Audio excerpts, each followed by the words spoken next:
It's small, very small, tiny. You can't even see it. Attack your immune system, attack your lung, make you hard to breathe. Are you scared? It's spreading like wildfire, affecting everyone, no matter who you are or where you're from. The poor, the rich, young or old. It's so dangerous. Panic buying, stock market crash. Face mask is rare to buy or even expensive. We know there's fear, isolation, and quarantine.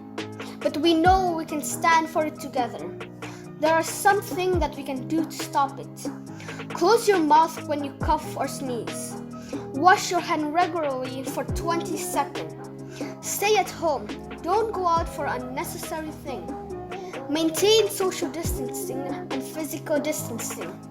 Wear masks when you are out. Exercise regularly and maintain your immune system by eating healthy food.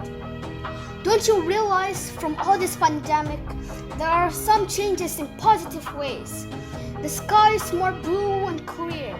The air is more fresh to breathe. Less air pollution, no traffic, and people helping each other to stop this pandemic. We create a new way of learning. It's away from your teachers and friends, but you can still communicate.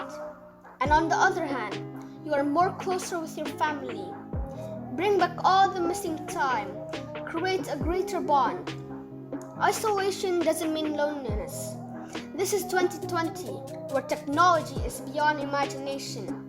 Thank you for all my teachers at Frontline International School, working hard to make all this happen. Stay home, stay safe. Together, we will win this battle.